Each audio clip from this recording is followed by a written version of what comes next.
I'm Angie and this is Gunther, and today we are going to talk about down.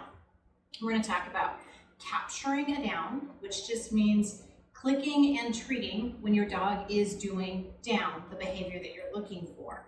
So it's a really nice intuitive way for a dog to start to figure out, oh, you mean this thing that I regularly do?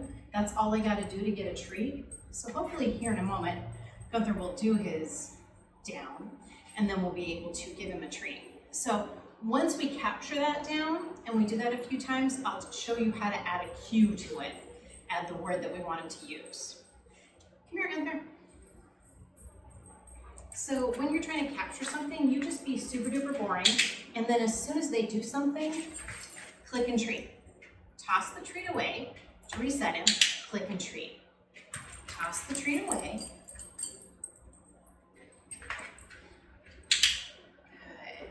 So this is easy because Gunther likes down, and this is a very common training position for us.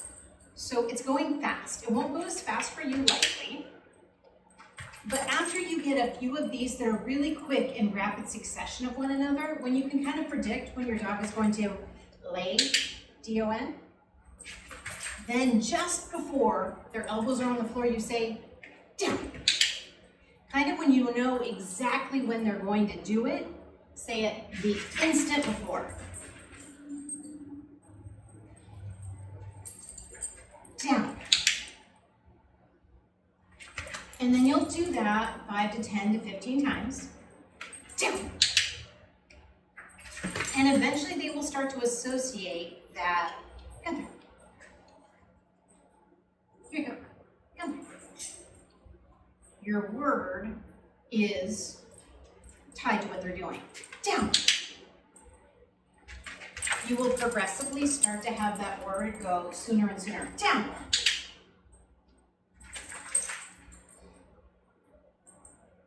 Down.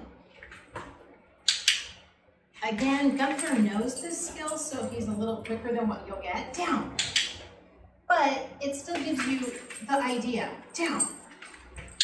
Good job, buddy. Great. So we will stop there. That's perfect to show you how to capture down. Click right when they're doing what it is you want. Set up the environment so that they're likely to do it. I know that he's likely to do it down in front of me when we're sitting here.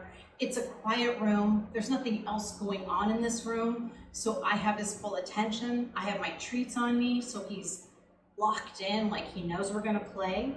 So it's setting up our environment for him to pay attention to me.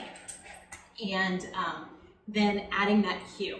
You add the cue after your dog has been reliably doing whatever it is that you're working on. And the reason for that is this is mentally tough for them. They're having to think and concentrate. And a lot of extra words that we say to the dog is confusing for them. Think about if you're doing math homework and your teacher's standing over you talking to you. It's hard to concentrate. So be calm, quiet, still as much as you can so your dog can concentrate. And start to add that cue when they're reliably doing whatever you're asking for, the instant you know that it's going to happen. And then do that a few times, and then progressively start to do it sooner and sooner before it actually happens, until you're doing it before they're likely going to do it, and then they've associated that word with the action that you want them to do, in this case, a down. Gunther's day. Hi, we're back for section 2 of our down, which is going to talk about luring your dog into a down and then fading or getting rid of that lure, that food, so that your dog is not dependent on the food to do the behavior. So why do we use food? Wouldn't that be a bribe? When is it not a bribe? Is a common question when we use luring. So when we're luring a dog to learn a new skill, it's helping us make that skill clear to the dog faster, what we want them to do. If we continue to use that food for a long time, like the entire training session or multiple days, they're going to be dependent on that food as a bribe to do the activity.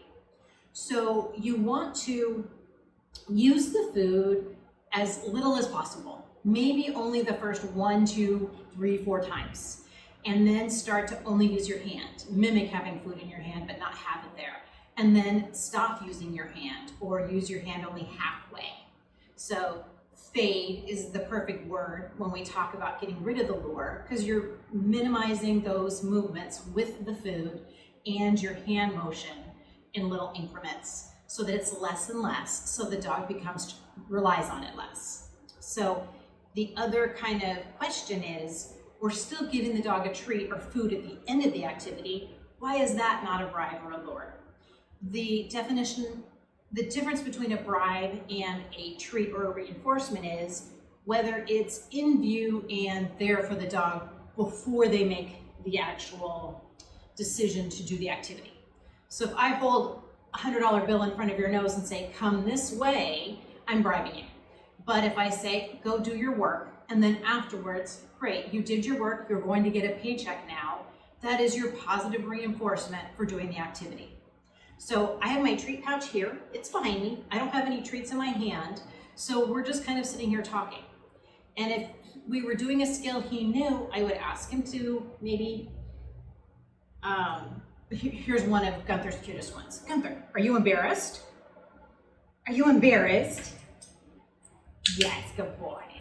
So I asked him for his skill, and then he kind of scruffs on his nose a little bit, get him all warmed up. So now let's show you down with the lure. All right, Gunther, I'm gonna kind of reset him. So he's standing up. I'm gonna have my treat in my hand, and I'm going to kind of hold it here, right over his nose, and I'm just gonna kind of bring it down to the floor. Down to the floor. Down to the floor. And then eventually he'll get the treat, and that is our first step in luring. So I'm gonna toss the treat away so he has to get up. Toss the treat away so he has to get up. And I'm gonna bring him back here. I can ask him for a sit, and then I'm gonna put it right on his nose and kind of bring it down super close, straight to the floor, right by his paws, and then click as soon as he's on the floor. Toss the treat away. Bring him over, have him sit, and then put that on his nose and bring it right down to the floor by his feet, and then click when he's on the floor. Toss the treat away. So this is my third or fourth one. Sit, put it on his nose, drag it straight to the ground, and then let him have it. So now I'm gonna do one without the treat. Toss the treat away to reset him.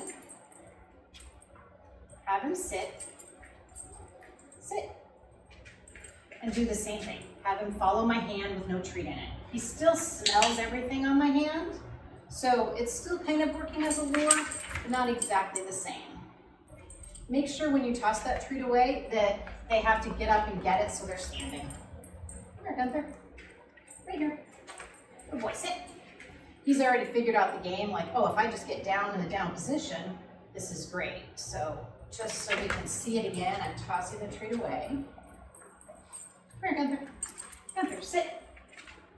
And then nothing in my hand. I'm just having him follow it with my hand. I'm just getting him there. Good. You're gonna wanna do that half a dozen, 10 times until they're just like popping right into that down. Bring it down and click. So he's doing super well. I'm going to start to add a cue, just like I did on the capture. Come here, Gunther. Sit. Down. Good. We'll do one more. Nothing in my hand. Sit. Right on his nose. Bring it straight down to the ground by his paws. Nice and slow. That one was too fast for him. Look at me, Gunther. He heard something, so he's a little interested. Wait till I get his attention again. Come on, Gunther. Yes, good boy. And give him his treat. So I hope that is clear. Luring your dog down into a down position, starting to get rid of that lure without using food, and then you'll start to add your cue.